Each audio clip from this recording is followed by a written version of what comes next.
اعوذ باللہ من الشیطان الرجیم، بسم اللہ الرحمن الرحیم۔ عزیز طلبہ، امید ہے آپ خیریت سے ہوں گے اور اپنی پڑھائی کے معاملات اور امور جو ہیں وہ بڑی دلچسپی سے، بڑی ایمانداری سے نبھا رہے ہوں گے۔ آج کا ہمارا موضوع ہے مومن خواہ مومن۔ فرسٹ ایئر اردو میں یہ چوتھے شاعر ہیں۔ میر، آتش اور داغ کے بعد جو غزلیں ان کی شامل کلام ہیں، شامل نصاب ہیں۔ پہلی غزل جو ہے وہ چھوٹی بحر میں ہے۔ اسے ہم سہل ممتنع کی عمدہ مثال کہہ سکتے ہیں۔ یعنی ایسا شعر جو دیکھنے میں آسان اور کہنے میں مشکل ہو، اسے سہل ممتنع کہتے ہیں۔ اس کی پڑھت کرتے ہیں۔ اثر اس کو ذرا نہیں ہوتا، رنج راحت فضا نہیں ہوتا، ذکر اغیار سے ہوا معلوم، حرف ناصح برا نہیں ہوتا، تم ہمارے کسی طرح نہ ہوئے، ورنہ دنیا میں کیا نہیں ہوتا، حال دل یار کو لکھوں کیوں کر، حال دل سے جدا نہیں ہوتا، چارہ دل سوائے صبر نہیں، سو تمہارے سوا نہیں ہوتا، کیوں سنے عرض مضطرب مومن، صنم آخر خدا نہیں ہوتا۔ تو سب سے پہلے ہم مومن خان مومن کے حالات و واقعات سے خبر لیتے ہیں۔ ان کے بارے میں تھوڑا سا جاننے کی کوشش کرتے ہیں کہ مومن کی شاعری کا مقام کیا ہے، کس دور میں پیدا ہوئے اور کس قسم کی غزلیں کہتے رہے۔ مومن اردو کے ان چند باکمال شاعروں میں سے ایک ہیں جن کی بدولت اردو غزل کی شہرت اور مقبولیت کو چار چاند لگے۔ مومن نے اس صنف کو ایسا عروج بخشا اور ایسے استادانہ جوہر دکھائے کہ غالب جیسا خود نگر شاعر ان کے ایک شعر پر اپنا دیوان قربان کرنے کو تیار ہو گیا۔ مومن صنف غزل کے صف اول کے شاعر ہیں۔ انہوں نے اردو شاعری کی دوسری اصناف قصیدے اور مثنوی میں بھی طبع آزمائی کی، لیکن ان کا اصل میدان غزل ہے، جس میں وہ اپنے انداز کے واحد غزل گو ہیں۔ مومن کا کارنامہ یہ ہے کہ انہوں نے غزل کو اس کے اصل مفہوم میں استعمال کیا اور خارجیت کا اظہار داخلیت کے ساتھ کرتے ہوئے ایک نئے رنگ کی غزل پیش کی۔ اس رنگ میں وہ جس بلندی پر پہنچے، وہاں ان کا کوئی حریف نظر نہیں آتا۔ ان کا تعلق ایک کشمیری گھرانے سے تھا۔ اصل نام محمد مومن تھا اور یہ دلی میں پیدا ہوئے۔ ان کے دادا کو بادشاہ کی طرف سے ایک جاگیر بھی ملی تھی، جو نواب فیض خان نے ضبط کر کے 1000 روپے سالانہ پینشن مقرر کر دی تھی۔ انہوں نے آغاز ہی سے شاعری شروع کر دی تھی اور شاہ نصیر سے اصلاح لینے لگے تھے، لیکن جلد ہی انہوں نے اپنی مشق اور جذبات کے سچے بیان کے طفیل کے ذریعے دلی کے شاعروں میں اپنی خاص جگہ بنا لی۔ مالی لحاظ سے درمیانے اور متوسط طبقے سے تعلق رکھتے تھے۔ خاندانی پینشن 1000 روپے سالانہ تھی، لیکن وہ پوری نہیں ملتی تھی، جس کا شکوہ ان کے فارسی خطوط میں ملتا ہے۔ مومن خاں کی زندگی اور شاعری پر دو چیزوں نے بہت گہرا اثر ڈالا، ایک ان کی رنگین مزاجی تھی اور دوسری ان کی مذہبیت۔ لیکن ان کی زندگی کا سب سے دلچسپ حصہ ان کے معاشقے ہی ہیں، معاشقے جسے انگریزی میں افیئرز کہتے ہیں۔ محبت زندگی کا تقاضا بن کر بار بار ان کے دل و دماغ پر چھاتی رہی۔ ان کی شاعری پڑھ کر محسوس ہوتا ہے کہ شاعر کسی خیالی نہیں بلکہ ایک جیتی جاگتی محبوبہ کے عشق میں گرفتار ہے۔ دہلی کا حسن پرور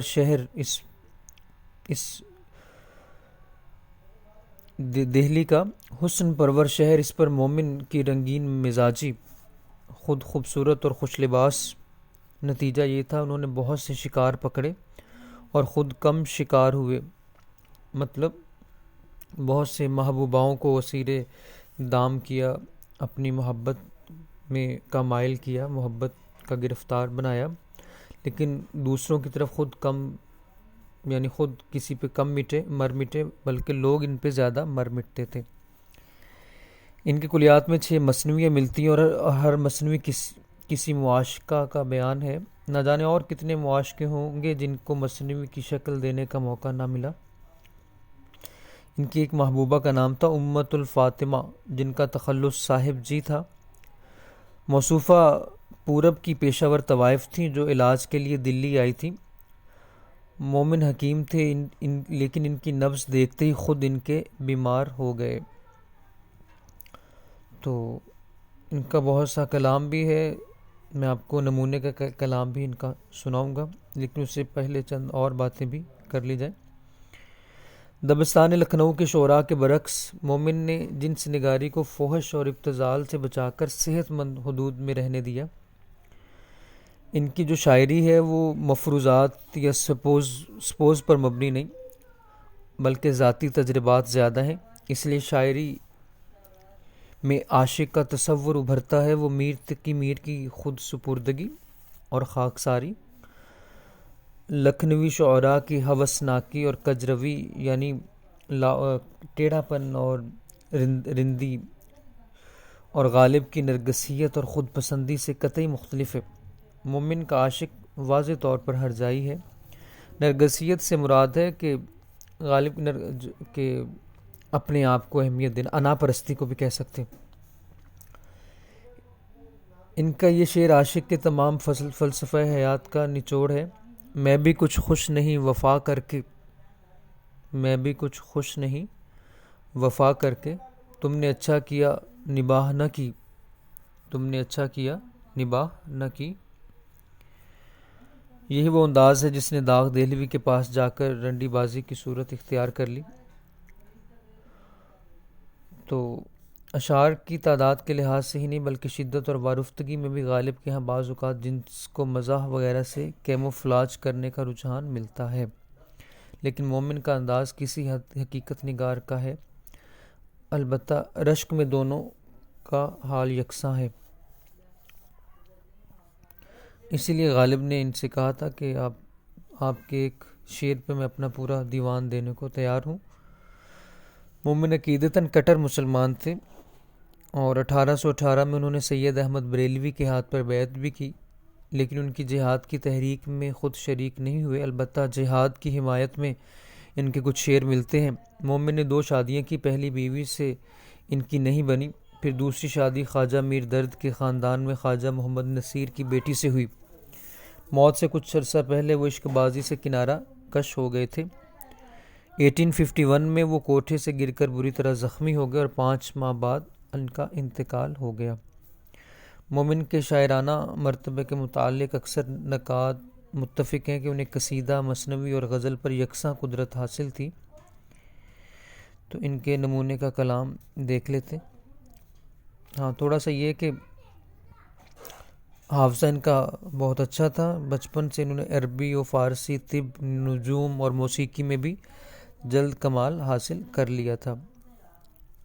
تو ان کا شعر جو معروف زمانہ ہے، تم میرے پاس ہوتے ہو گویا جب کوئی دوسرا نہیں ہوتا، عمر تو ساری کٹی عشق بتاں میں مومن، آخری وقت میں کیا خاک مسلماں ہوں گے۔ مومن خدا کے واسطے ایسا مکان نہ چھوڑ، دوزخ میں ڈال خلد کو کوئے بتاں نہ چھوڑ، دوزخ میں ڈال خلد کو کوئے بتاں نہ چھوڑ۔ بہر عیادت آئے وہ لیکن قضا کے ساتھ، بہر عیادت آئے وہ لیکن قضا کے ساتھ، دم ہی نکل گیا میرا آواز پا کے ساتھ، دم ہی نکل گیا میرا آواز پا کے ساتھ۔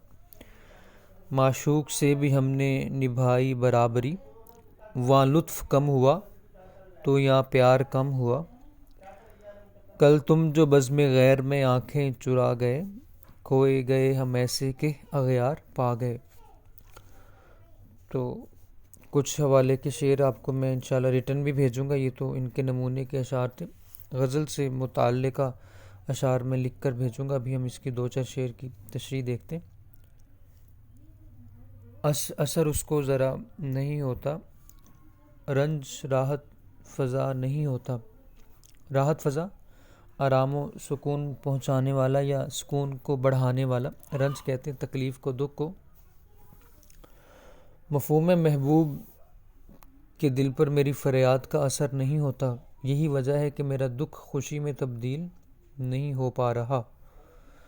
شاعر نے محبوب کی بے رخی، بے نیازی اور تغافل شعاری کا مضمون باندھا ہے۔ شاعر اپنے محبوب سے بہت پیار کرتا ہے، وہ چاہتا ہے کہ اس کا محبوب اس سے ملاقات کے وقت اس سے ہم کلام ہو، لیکن محبوب کو اپنے حسن و جمال پر ناز ہوتا ہے، اس لیے وہ اپنے عاشق کو ہمیشہ جدائی، ہجر کا داغ بخشتا ہے۔ محبوب سے دوری عاشق کے لیے تکلیف دہ ہے، کربناک ہے، المناک ہوتی ہے۔ وہ اس کی توجہ چاہتا ہے، محبوب کی محبت پانے کے لیے آہوزاری بھی کرتا ہے، التجاؤں اور فریاد جیسے حربے بھی آزماتا ہے۔ کیا پوچھتے ہو عاشق راتوں کو کیا کرے ہے، گاہے دعا کرے ہے، گاہے بکا کرے ہے۔ اسی طرح وہ کوچے محبوب کے طواف کرتا ہے تو کبھی گریباں چاک کر لیتا ہے، لیکن سنگ دل محبوب پر ان باتوں کا کچھ اثر نہیں ہوتا، اس کی بے نیازی حد سے گزر جاتی ہے۔ مومن اپنے محبوب کی بے نیازی کا تذکرہ کرتے ہوئے کہتے ہیں کہ میرا محبوب ایسا بے رحم اور سنگ دل واقع ہوا ہے کہ نہ تو اس پر میری فریادوں اور التجاؤں کا اثر ہوتا ہے، نہ میری وفا شعاریاں اسے متاثر کرتی ہیں۔ محبوب کی یہ سنگ دلی، بے نیازی اور بے رخی میرے غم، میرے دکھوں اور میری تکلیفوں کو بڑھانے کا باعث بنتے ہیں، جبکہ میں امید کرتا تھا کہ محبوب کے دل پر میری آہوں کا اثر ہوگا، وہ مہربان ہوگا، نظر کرم کرے گا، مجھے ملاقات کا وقت دے گا، مجھے قربت کے لمحات بخشے گا، میرے زخموں پہ مرہم رکھے گا۔ شاعر نا امیدی اور حسرت و یاس سے فریادی بن کر کہتا ہے کہ لگتا ہے کہ میری بات سے تاثیر ختم ہو چکی ہے، یہ ایسے معلوم ہوتا ہے کہ میرے محبوب کو مجھ پر ظلم ڈھانے میں مزہ آتا ہے، یا شاید یہ بات اس کی سمجھ میں نہیں آتی کہ رنج و غم کبھی بھی خوشی بڑھانے کا موجب نہیں ہوتے، اسی لیے ہم مسلسل رنج و غم میں مبتلا رہتے ہیں۔ غالب کا ایک شعر ہے، آہ کو چاہیے ایک عمر اثر ہونے تک، کون جیتا ہے تیری زلف کے سر ہونے تک۔ دوسرا شعر ہے، یا ایک اور شعر دیکھ لیتے ہیں، غالباً خواجہ میر درد کا ہے۔ ان لبوں نے نہ کی مسیحائی، ہم نے 100 طرح سے مر دیکھا۔ عاشق اپنے محبوب کی بے التفاتی کا مارا ہوا ہے، اس نے محبوب کی محبت پانے کے لیے ہر ظلم سہا ہے، زمانے بھر کی تہمتیں، رسوائیاں اور بدنامیاں برداشت کی، کہ شاید محبوب میری وفا کا قائل ہو جائے، کاش میرے ان نالوں میں، ان فریادوں میں ایسا اثر پیدا ہو جائے کہ میرے محبوب کے سخت دل کو پگھلا کر موم کر دے۔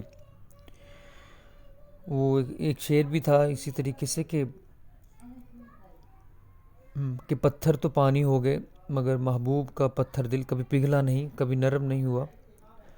تو میرا دکھ میرے لیے سکھ کا پیغام لا سکتا ہے اور میرا غم میرے لیے خوشی کی نوید بن سکتا ہے، اگر محبوب چاہے تو وہ اپنے آپ کو اگر بدل لے تو میری دل کی دنیا اور میرے حالات بھی بدل سکتے۔ دوسرا شعر ہے، ذکر اغیار سے ہوا معلوم، حرف ناصح برا نہیں ہوتا۔ اغیار غیر کی جمع، حرف ناصح نصیحت کرنے والے کی بات، مفہوم ہے محبوب کی زبانی اوروں کا تذکرہ سن کر احساس ہوا کہ ناصح کی باتیں غلط نہ تھیں۔ شاعر نے اردو شاعری کی روایت سے ہٹ کر ناصح کی بات کو درست تسلیم کیا ہے۔